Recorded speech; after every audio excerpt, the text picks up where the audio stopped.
Here is the beginning of the story. I have designed this first chapter to act as the hook. It drops the listener directly into a moment of extreme tension, utilizing the micro-moment technique to stretch seconds into minutes, creating a suffocating atmosphere of paranoia. Title: The Ghost of the Red Orchestra. Total target word count, 6,000. Current part, Chapter 1. Setting, Berlin, late autumn 1942, an attic apartment in Charlottenburg. Chapter 1. The Glass Wall. I am not a soldier. I do not carry a rifle. I do not march in the mud of the Eastern Front, nor do I fly the Messerschmitts that scream over the Channel. My war is fought in a room that smells of boiled cabbage, wet wool, and the ozone tang of overheating vacuum tubes. My war is fought with the tip of a finger. Tap, tap, pause, tap, tap, tap. The sound is deafening in the silence of the attic. To anyone else, it is a faint rhythmic clicking, no louder than a beetle scratching against the floorboards. To me, it is a gunshot. Every depression of the Morse key feels like I am screaming my name from the rooftop of the Reichstag. I stop. My hand hovers over the bakelite knob. It is trembling. Not a shake, but a vibration. A frequency of terror that seems to originate in the marrow of my ulna and travel outward to the skin. I look at my hand as if it belongs to a stranger. The fingernails are bitten down to the quick raw and pink. There's a smudge of blue ink on the side of my middle finger, a remnant of my day job at the ministry. A respectable stain, the stain of a loyal German bureaucrat. But the hand hovering over the transmitter, that is the hand of a traitor. I hold my breath. I need to listen. Below me, the city of Berlin is suffocating under the blackout. It is a blind giant, stumbling in the dark, but it is not silent. Never silent. Through the thin, water-stained walls of the attic, I hear the groans of the building, the timber settling in the cold, the hiss of a pipe. But that is not what I am listening for. I lean forward, pressing my ear toward the skylight that I have covered with 3 layers of heavy velvet curtains. I bought the velvet from a Jewish tailor in 1938, before the glass broke. It smells of dust now. I listen for the engine. They say the Funkabwehr, the radio counterintelligence, has new vans. Mercedes-Benz panel trucks disguised as bread delivery vehicles or laundry services. But inside, they do not carry bread. They carry direction-finding equipment. Triangulation gear that spins silently, hunting for the spike in the airwaves, hunting for the anomaly, hunting for me. Rrrm. A car engine, down on the street. My heart stops. It doesn't just pause, it seizes, a cold iron fist clenching inside my chest. The sound grows. It is a heavy engine. Diesel? No, petrol. But knocking. A low gear. Why are they moving so slowly? No one drives slowly in Berlin at 2 a.m. unless they are looking for something. I look at the radio set on the table. It is a suitcase model, a chaotic nest of wires and glowing orange tubes packed into a battered leather case. The music box. It is warm. I can feel the heat radiating from it against my cheek. If they burst in now, I cannot hide the heat. I cannot hide the smell of electricity. The car engine gets louder. It is directly below the window now. Tap, tap. No, I cannot transmit. Not while they are there. But Moscow is waiting. The center is waiting. The information I have memorized, the production numbers of the Junkers 88 bombers, the rail schedules for the 6th Army moving toward a city called Stalingrad. It burns a hole in my mind. If I do not send it, men die. If I do send it, I die. The engine idles. I close my eyes. I can visualize the street below, the cobblestones, slick with the evening mist, the blackout headlights of the van, mere slits of yellow light cutting through the fog. Men in long leather coats sitting in the back, wearing headphones, watching a needle bounce on a gauge. Is the needle bouncing now? I slide my hand off the table and grip the edge of the chair. The wood is rough, unfinished. A splinter digs into my palm, a sharp, grounding pain. I focus on the pain. I need the pain to keep me present. The air in the attic is freezing. I can see the ghost of my own breath when I exhale, yet sweat is running down my spine. It feels like an insect crawling between my shoulder blades, cold, oily sweat, the kind that smells of cortisol and ammonia, the smell of a prey animal. Go away. I beg silently. Please, just deliver your bread. Just drive past. I hear a car door slam. The sound is like a crack of thunder. Clack. Then silence. My stomach turns over. I taste bile. This is it. This is the moment I have rehearsed 1,000 times in my nightmares. The heavy boots on the stairs, the splintering of the door, the fist in the face, the cellar at Prince Albrechtstrasse, the wire noose at Plötzensee prison. I look at the cyanide capsule taped to the underside of the table. A small glass ampoule. It looks innocent. Just a piece of glass. I reach for the code book. I have matches ready. I need 7 seconds to burn the page. Do I have 7 seconds? Steps. I hear steps on the pavement, heavy rhythmic clacking of hobnailed boots against stone. Clack, clack, clack. They are walking toward the building entrance. I grab the code book. My fingers are slippery. I almost drop the matchbox. I strike a match. The flare of light blinds me for a second, smelling of sulfur, violent and sharp. I hold the flame near the paper, my hand shaking so badly the flame dances like a frantic spirit. The footsteps stop. A voice drifts up from the street, rough, loud, drunk. "Helga! Open the damn door, Helga!" Silence. Then laughter. A woman's voice, muffled. "You idiot, you're at the wrong house." More laughter. The sound of a scuffle. Then the footsteps retreat. The car door opens again. The engine revs. A loud, impatient roar, and the vehicle pulls away. The sound fading down the street, disappearing into the vast dark belly of Berlin. I blow out the match. The smoke curls up, a thin gray ribbon. I sit there for a long time. Maybe 10 minutes, maybe an hour. I cannot tell. Time does not move in straight lines in this room. It stretches and contracts with the rhythm of my pulse. I slump forward, resting my forehead on the cold wood of the table. I am weeping. I make no sound, but the tears leak out of my eyes, hot and stinging. I am a grown man, a senior clerk in the Reich Ministry of Aviation. I wear a suit.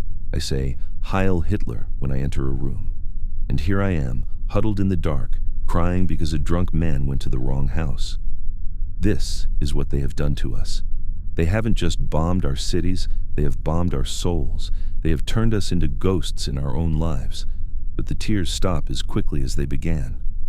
I wipe my face with my sleeve. The rough wool scratches my skin. The silence returns. The radio tubes are still glowing, 2 unblinking orange eyes staring at me. Waiting. Moscow is still waiting. I sit up. I take a breath. It rattles in my chest, wet and heavy. I put my headphones back on.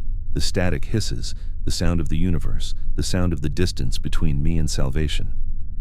I place my finger back on the key. Tap, tap, tap. I am Heinrich. I am a traitor to the fatherland. And tonight, I have work to do. End of Chapter 1. Analysis of the hook. Immersion. We establish the physical sensation of the cold, the smell of ozone and sulfur, and the sound of the engine. Tension. The false alarm technique was used to ratchet up the heart rate, showing the protagonist's fragile mental state. The stakes. We established the cyanide pill and the specific nature of the threat, the Funkabwehr. The theme, the duality of the man, civil servant versus traitor, is established in the final lines. The sun does not rise in Berlin anymore. It merely leaks into the sky, a bruised gray stain spreading through the coal smoke. I'm standing in front of the mirror in my bathroom. The tiles are cracked, forming a spiderweb pattern near the sink. The water from the tap is cold. It is always cold now. I splash it onto my face, and the shock of it tightens my skin, pulling it taut over the cheekbones. I look at the man in the glass. He looks normal. That is the most terrifying thing. He does not look like a man who spent 4 hours communicating with the enemies of the Reich. He has dark circles under his eyes, yes, but so does everyone else. He looks like Heinrich, a mid-level bureaucrat, a man who collects stamps, a man who eats lunch alone. I pick up my razor. It is a safety razor, the metal handle cold and slippery in my wet fingers. I lather my face with the soap. It smells faintly of grit and tallow, not the lavender scent we used to have before the war. I tilt my chin up. I place the blade against my throat. Scrape. The sound is loud in the small room, like tearing silk. I watch the pulse in my neck right next to the blade. Thump, thump, thump.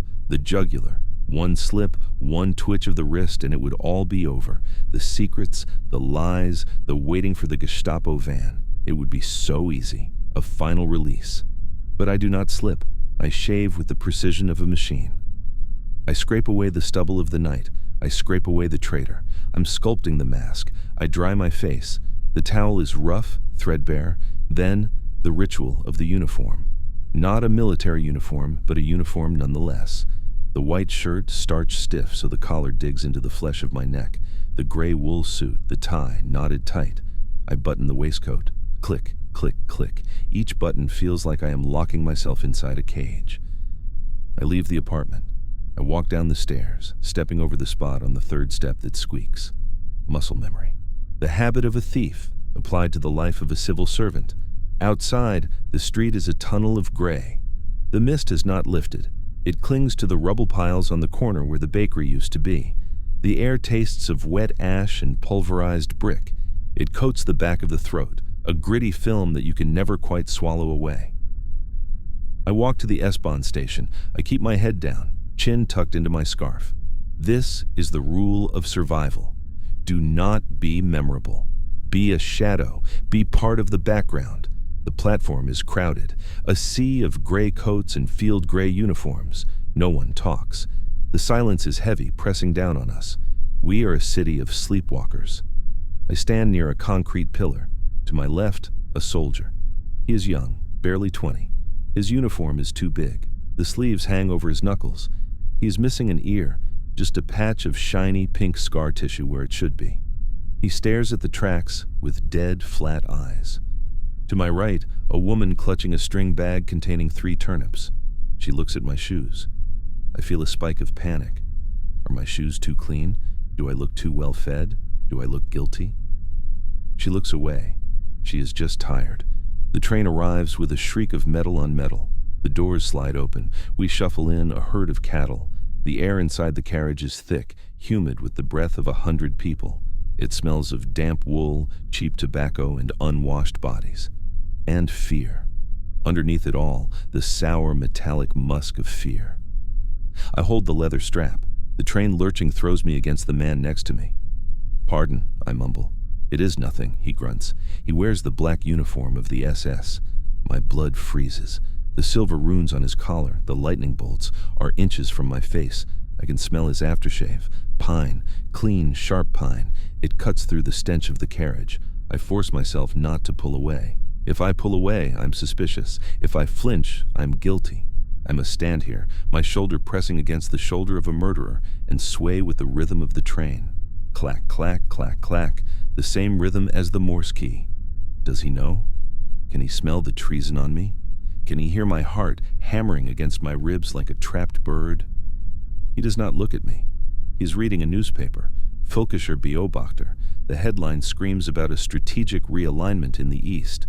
That means we are retreating. That means my message last night was correct. The train stops at Potsdamer Platz. I step out, my legs feeling like they are made of lead. I walk the short distance to the ministry, the Reich Air Ministry. It is a monster of a building, vast, imposing, built of limestone and intimidation. It was designed to make you feel small. It succeeds. As I approach the massive columns, I feel like an insect crawling toward a tomb.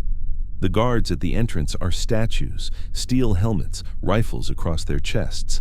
They check my ID card. The guard looks at the photo, then he looks at my face. This is it. He sees it. He sees the difference. He hands the card back. Heil Hitler. The words rise in my throat. They taste like bile. But my mouth knows what to do. My arm knows the angle. It shoots up stiff and straight. Heil Hitler, I say. The voice sounds calm, bored even. It is the voice of the mask. I walk through the marble lobby. My heels click loudly on the stone floor. Click, click, click, echoing up to the high ceiling. I reach my office, room 402, Logistics and Supply Chain, Eastern Sector. I open the door. The air inside is warm, smelling of stale cigarette smoke and floor wax. "Morning, Heinrich," a voice calls out. It is Muller, my desk neighbor. He's a rotund man with a red face and a small mustache that he grooms incessantly. He's eating a sandwich wrapped in greaseproof paper. "Morning, Muller," I say. I hang my coat on the rack. I take my seat.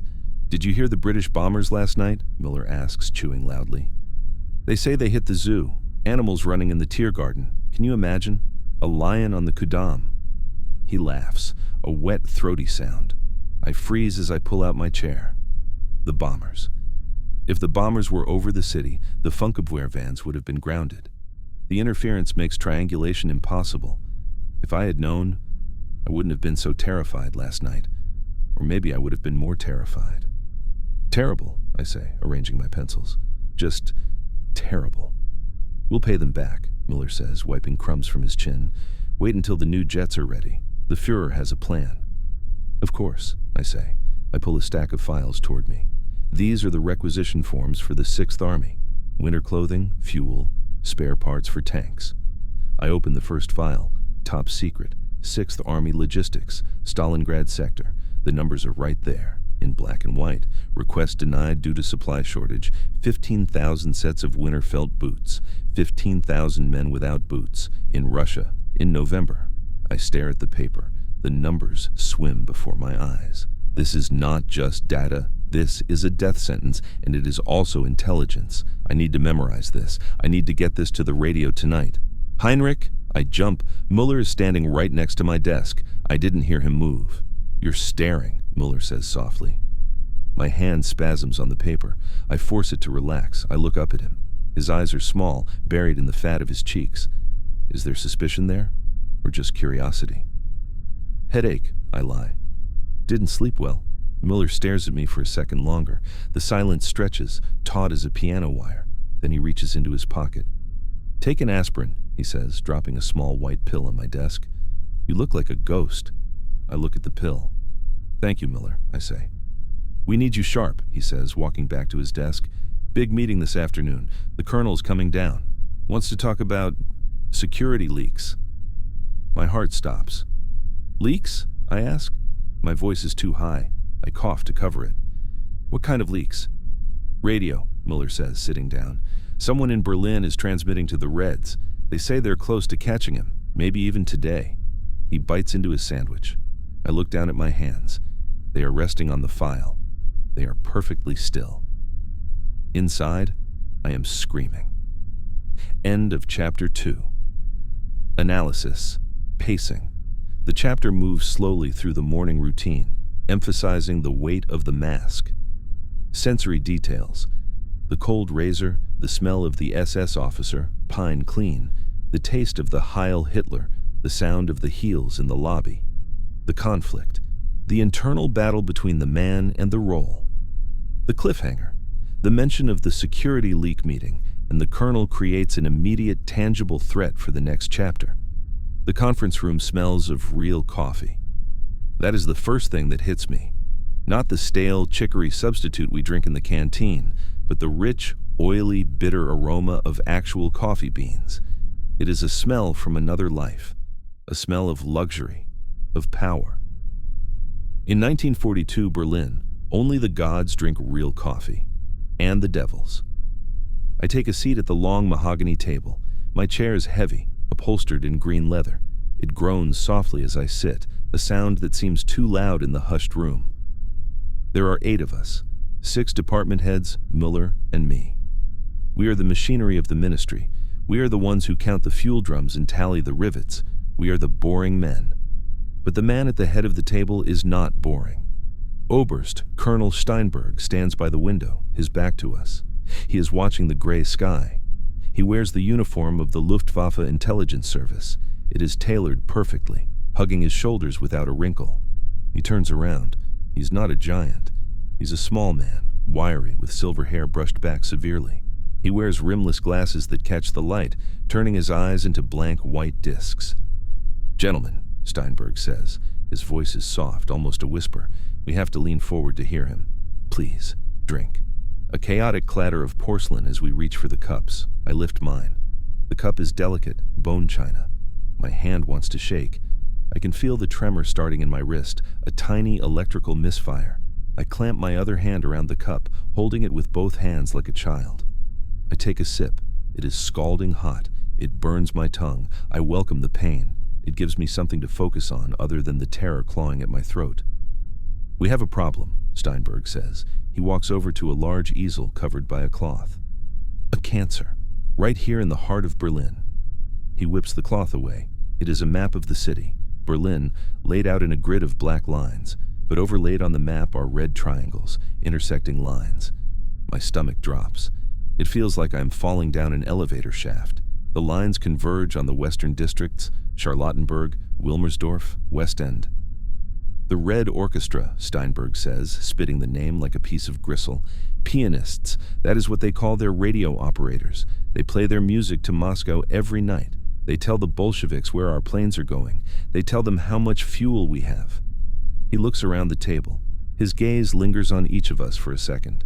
When his eyes meet mine, I force myself not to blink. I force my face to remain a mask of polite concern. "Do not swallow," I tell myself. "If you swallow, he will see the apple of your throat move. He will know." "We have been tracking one pianist in particular," Steinberg continues. He gestures to a technician in the corner. "Play it." The technician flips a switch on a reel-to-reel tape recorder. The spools spin. Whir click. Static fills the room. The hiss of the ionosphere. And then, cutting through the noise, ti-ti-ta, ta-ta-ti, the sound of the Morse key. The blood drains from my face. The room seems to tilt. That is me.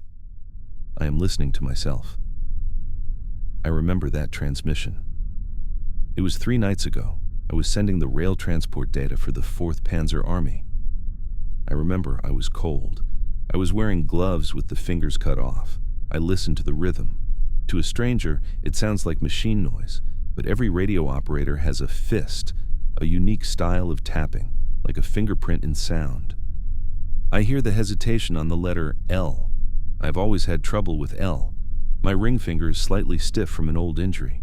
There it is. The slight pause, the stumble. It sounds like a confession. "You hear that?" Steinberg asks. He walks behind the chairs now, pacing like a cat. I can hear his boots on the parquet floor. Creak, step, creak. He's walking behind me. I stare at the map. I stare at the red lines. "He's sloppy," Steinberg says, his voice right behind my right ear.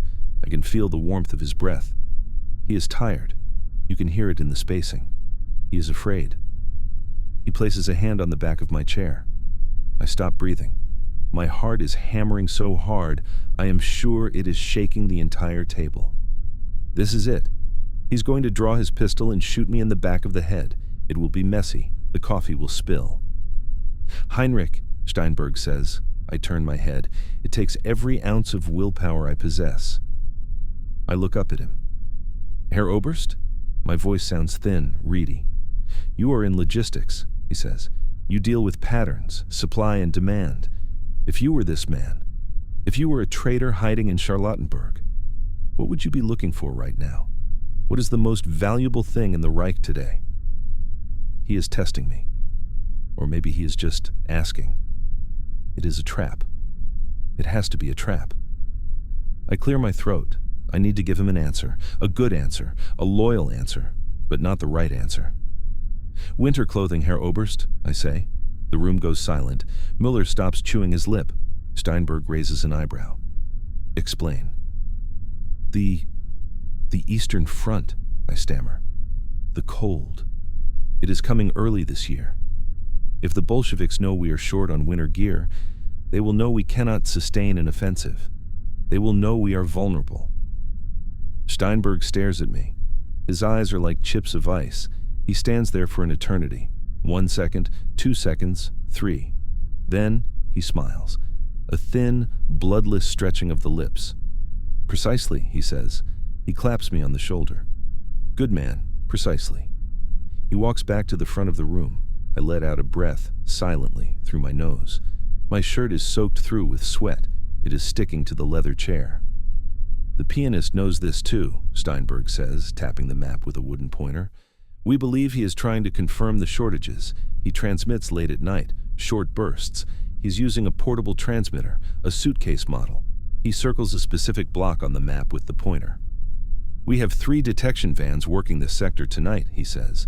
We have narrowed him down to a 4-block radius. Tonight, we close the net. We will go door to door if we have to. We will check every attic, every cellar. He looks at us. "We're going to hang him," Steinberg says softly, "with piano wire, so he can hear the music one last time." The meeting ends. We stand up. Heil Hitler. I walk out of the room. My legs feel numb, as if I have been sitting cross-legged for hours. I walk down the corridor. I need to get to the toilet. I need to vomit. I push into the washroom and lock the stall door. I sink to my knees on the cold tile. I dry heave, my stomach convulsing, but nothing comes up except bitter acid and the taste of that expensive coffee. Tonight. They are coming tonight. They have the vans. They have the sector. I cannot go home. If I go home, I am dead. But I have the data, the 15,000 boots, the proof that the Sixth Army is naked in the snow. If I do not send it, Moscow will not know how weak the flank is. Thousands of Russian soldiers will die because they overestimated our strength. I have to warn them. But if I transmit, Steinberg will see it. He will be watching. I stand up. I wipe my mouth. I flush the toilet. I look at my watch. 15:30. I have 6 hours until curfew. 6 hours to make a choice. I exit the washroom. The corridor is busy. People rushing with files. The machinery of war grinds on. I walk back to my desk. The file is still there. Top secret. Sixth Army. I open my briefcase. I look around. Muller's on the phone, laughing at a joke. I slide the file into my briefcase. It is a death wish. Taking documents out of the ministry is treason. Immediate execution. I snap the briefcase shut. Click. I'm not just a radio operator anymore. I'm a thief. I put on my coat. "Leaving early, Heinrich?" Muller asks, covering the receiver with his hand. "My headache," I say. I don't have to fake the pain in my voice. "It is getting worse. I need to lie down." "Take care of yourself," Muller says. "Don't want to miss the excitement. They say they'll catch that spy tonight." "Yes," I say, putting on my hat. "I'm sure they will." I walk to the elevators. I press the button. I'm going to transmit. I'm going to go back to that attic. I'm going to turn on the machine. And I'm going to send the message. Because I am already dead. The ghost in the mirror told me so this morning. And ghosts have nothing left to fear. End of chapter 3. Analysis. Tension. The scene with the recording of his own fist creates a tangible, terrifying connection between the hunter and the hunted. The stakes. The specific threat, 3 vans, 4-block radius tonight, puts a ticking clock on the narrative. Character development. Heinrich makes an active choice to escalate his risk, stealing the file, rather than run. This transforms him from a victim to a hero, martyr. Sensory. The taste of the coffee, the sound of the Morse code, the physical reaction of dry heaving. The briefcase is not heavy. It contains perhaps 20 sheets of paper, a few ounces of wood pulp and ink. Yet, as I step out of the ministry and into the biting wind of the Leipziger Strasse, it feels as though I am carrying a block of lead. It pulls my arm down. It throws me off balance. I grip the leather handle until my knuckles turn white. Don't squeeze so hard, I tell myself. A man squeezing his briefcase is a man hiding something.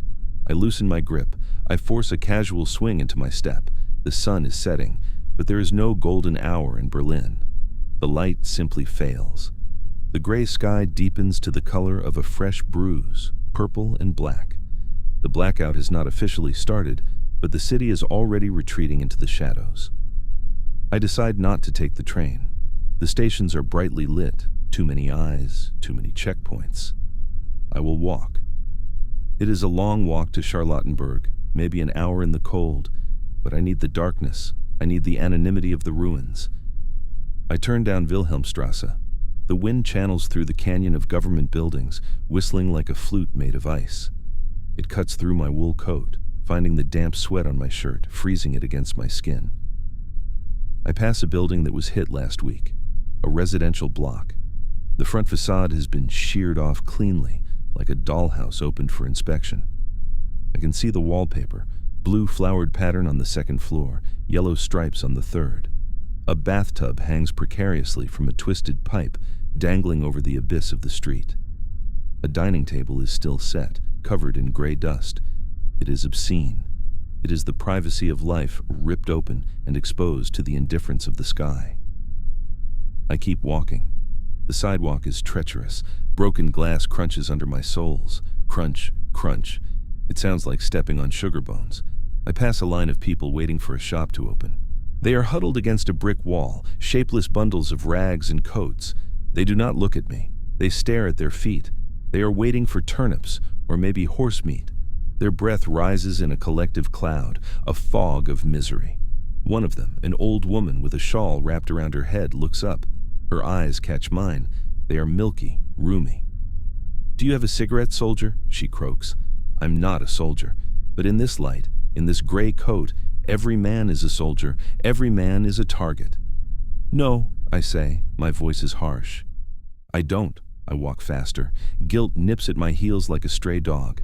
I have cigarettes in my pocket, but I cannot stop. I cannot engage. I'm a vessel carrying a poison that could kill everyone on this block. I reach the Tiergarten. The park is a wasteland.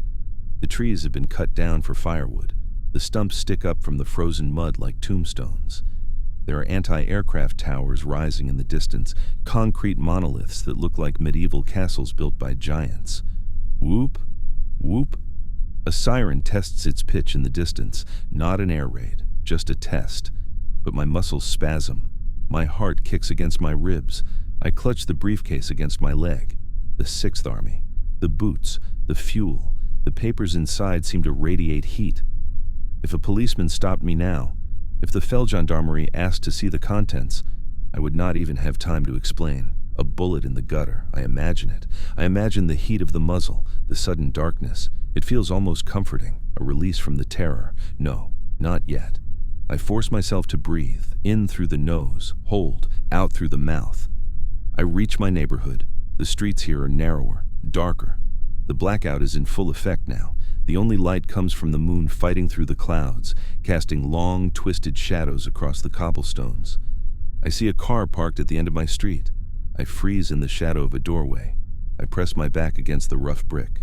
The cold seeps into my spine. Is it a van? Is it the Mercedes? I squint into the gloom. The shape is boxy, dark. I wait. My hand goes to my pocket, finding the keys. The metal is freezing. A figure steps out of the car. He lights a pipe. The flare of the match illuminates a face. It is old Herr Schultz, the baker. It is just his delivery truck. I let out a shuddering breath. I'm shaking. My knees feel like water. This is what paranoia does. It eats your logic. It turns every shadow into a hangman. I step out of the doorway and walk the last 50 meters to my building. I do not run. Running attracts attention. I walk with the heavy, tired gait of a bureaucrat returning from a long day of service to the Reich. I unlock the front door. Click. The sound is loud in the quiet street. I slip inside and close it quickly, leaning against the wood for a moment. The hallway smells of cabbage and damp plaster. It is the smell of home. I climb the stairs. First floor, second floor, third floor. I step over the squeaky board. I reach the attic door. My hand shakes as I insert the key. This is the threshold. Once I cross this, there is no going back. Outside, I am Heinrich the clerk. Inside, I am the pianist. I open the door. The air in the attic is stagnant, freezing. It has been waiting for me. I lock the door behind me. I slide the deadbolt. Then, I wedge a chair under the handle. It won't stop them, but it will give me 3 seconds of warning. 3 seconds is enough to swallow the glass. I do not take off my coat. It is too cold. I place the briefcase on the table. I stare at it. I walk to the window, the skylight. I check the velvet curtains. Not a sliver of light must escape. I check them twice. Then, I turn to the corner. I move the loose floorboard and pull out the suitcase, the radio. I set it on the table next to the briefcase. I plug it in. The hum of the transformer is a low vibration in the wood of the table. I wait for the tubes to warm up. I watch them glow. Orange, warm, alive. They are the only living things in this room besides me. I open the briefcase. I take out the file. Top secret, 15,000 sets of felt boots, denied. I open my codebook. I sharpen my pencil. The knife slices through the wood. Scrape, scrape. I need to encrypt this. It will take time. Converting words into numbers, numbers into groups of 5. I look at the clock. 19:15. Steinberg said they would close the net tonight. He said they have 3 vans. I can feel them out there. Sharks circling in the dark ocean of the city. They are listening, waiting for the first splash of electronic noise. I sit down. I put on the headphones. The static greets me, the hiss of the void. I look at the key, the black bakelite knob. My finger hovers over it. If I touch it, I sign my death warrant. I think of the soldiers in Stalingrad. I think of the young boy at the train station with the missing ear. I think of the lies. I stop shaking. A strange calm settles over me. It is the calm of the dead. I place my finger on the key. Tap. The game begins.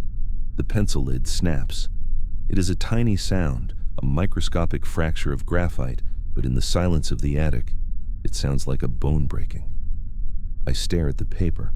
I've encrypted half of the file, rows of 5-digit numbers, random chaos to the naked eye, but to the decoder in Moscow, they are the coordinates of a tragedy. 45921, 88302, 1940. This is not just arithmetic. 45921 means winter clothing. 88302 means none. 1940 means catastrophe. I pick up the knife. I sharpen the pencil again. My hands are surprisingly steady now. The shaking has stopped. It is the calm of the executioner, or perhaps the condemned. I am both. The radio hums. The tubes are hot now, radiating a smell of burning dust and ozone. It is the scent of the ether, the smell of the invisible highway I'm about to travel. I check the frequency. 10.5 megacycles. I put the headphones on. They press against my ears, leather cups sealing me into a world of static, hiss, crackle, pop, the cosmic background noise, the breathing of the atmosphere. I reach for the key. The black bakelite is smooth, polished by the sweat of 100 nights of treason. Tap, tap, tap, tap, tap, WKW, my call sign. I wait. The silence in the headphones is heavy. I imagine the radio waves shooting up from this attic, piercing the roof, traveling through the freezing Berlin night, bouncing off the ionosphere, arcing over the front lines, over the burning tanks and the frozen corpses, all the way to a room in Moscow where another man sits with headphones, drinking tea, waiting. Come on, I whisper. Be there, static. Then, a clear, high-pitched tone, pure, sharp, tap, tap, tap, tap, K, common, come in, they are listening. I look at the paper. I take a breath. I let it out slowly, emptying my lungs. I begin to play tap, tap, tap, tap, tap, tap. My hand takes over. It is no longer connected to my brain. It is a mechanical device, a piston. The rhythm takes me. This is the music Steinberg talked about. It is an ugly staccato music, devoid of melody, but it carries the weight of the world. Group 1. 45921. I am sending the boots. I am sending the fuel. I am sending the truth. Time dissolves. There is no attic. There is no Berlin. There is only the stream of numbers flowing from my eyes to my fingers.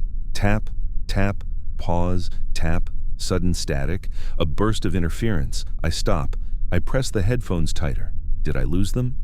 No. The tone returns. Clearer this time. Moscow is boosting their gain. They know this is important. I continue. I'm halfway through the second column when I hear it. Not in the headphones. Outside. Screech. The sound of tires biting into cobblestones. Hard, fast, aggressive. My heart hammers a single violent stroke against my ribs. I keep typing. 883 Dodus. A car door slams, then another, then a third. They are not delivering bread. I hear voices on the street. Barking orders, sharp guttural sounds that cut through the winter air. Riegeln Sie die Straße ab, Rückseite sichern. Block off the street, secure the rear. It is Steinberg. I would recognize that voice anywhere. It is the voice of the meeting room, soft, precise, deadly. I should stop. I should tear up the paper. I should swallow the pill. I look at the paper. 3 more lines. 3 lines of numbers that prove the 6th Army is doomed. If I stop now, the message is incomplete. It is gibberish. Moscow won't be able to decode the context. The men in the snow will die for nothing. I keep typing. 1940, 33281. I hear the front door of the building shatter. They didn't bother with the lock. A heavy battering ram. Crash. The building shakes. I feel the vibration through the legs of my chair. Boots. A stampede of hobnailed boots on the stairs. It sounds like a landslide of rocks tumbling down a mountain. Clatter, clatter, clatter. Polizei! Alle in den Wohnungen bleiben! Police! Stay in your apartments! They are on the first floor. I tap faster. My wrist burns. The tendon in my arm screams. The stiff ring finger, the one Steinberg mocked, stumbles on a zero. I correct it. Tap, tap, tap, tap, tap. Second floor. I can hear them kicking open doors. Bam, bam, screams. A woman crying out. A dog barking. They are checking every unit, but they know. They have the direction finders. They know the signal is coming from the roof. I am on the last line. 55902. 6E6100. The boots are on the final staircase. My door's thin. It is just pine. It will not hold. I can hear their breathing now. Heavy, panting breaths on the other side of the wood. The click of safety catches being disengaged on MP-40 submachine guns. Higher oben, das Signal is stark. Up here, the signal is strong. I type the final group, 77281, AR, end of message, SK, end of work. I lift my hand from the key. My fingers are cramping, curled into a claw. I wait for the acknowledgement. I need to know they got it. Crash! The butt of a rifle slams against my door. The wood splinters. A cloud of dust puffs into the room.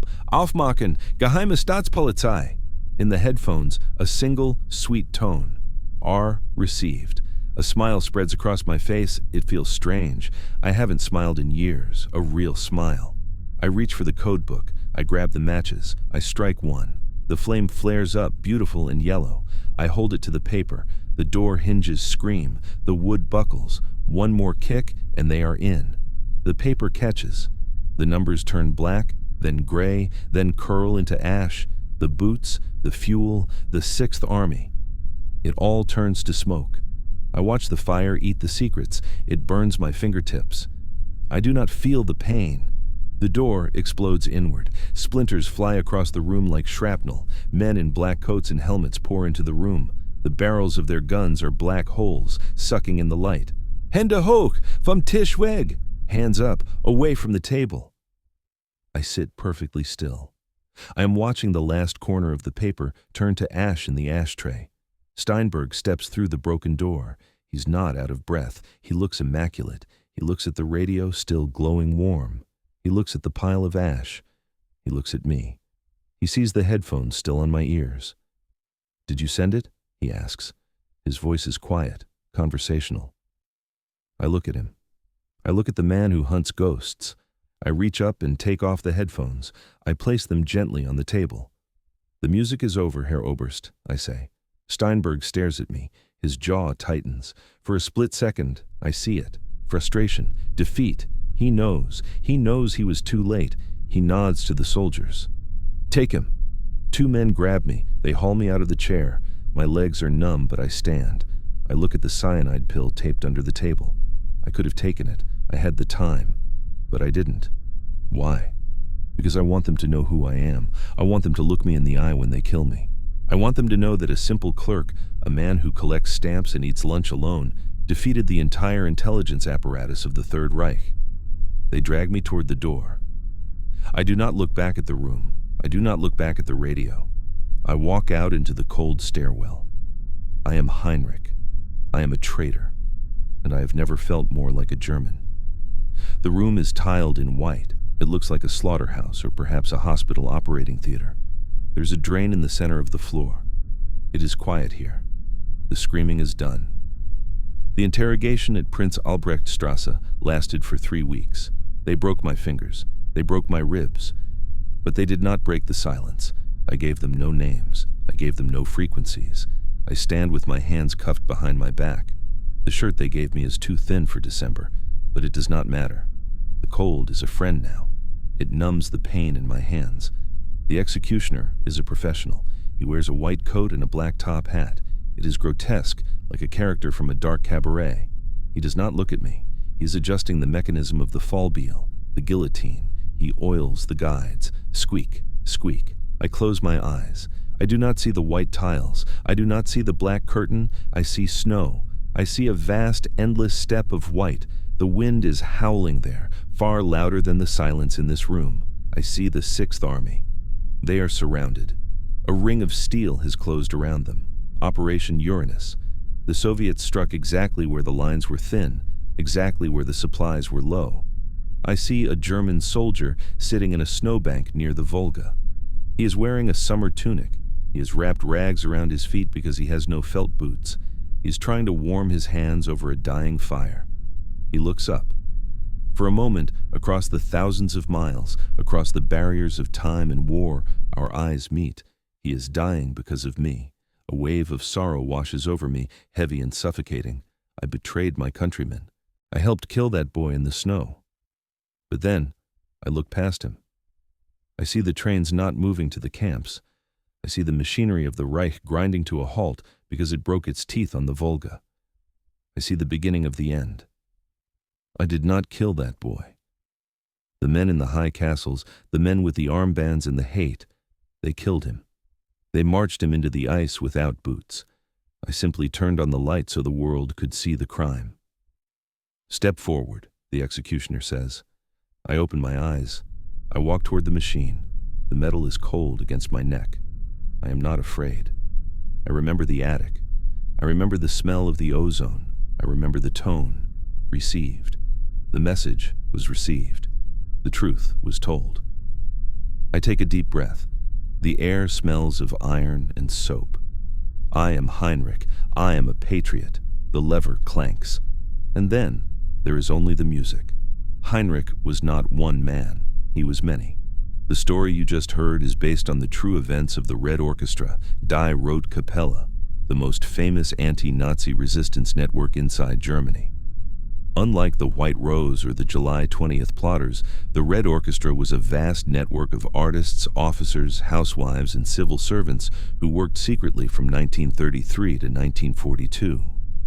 They provided crucial intelligence to the Allies, including details about the invasion of the Soviet Union and the logistics of the Wehrmacht. They were not super spies with gadgets. They were ordinary people, like Arvid Harnack and Haro Schulze-Boysen, who worked in the ministries by day and tapped out Morse code in attics by night. When the Gestapo finally tracked them down in late 1942, the crackdown was brutal. Over 50 members were executed at Plötzensee prison, many by guillotine or by hanging from meat hooks. Hitler wanted them erased from history.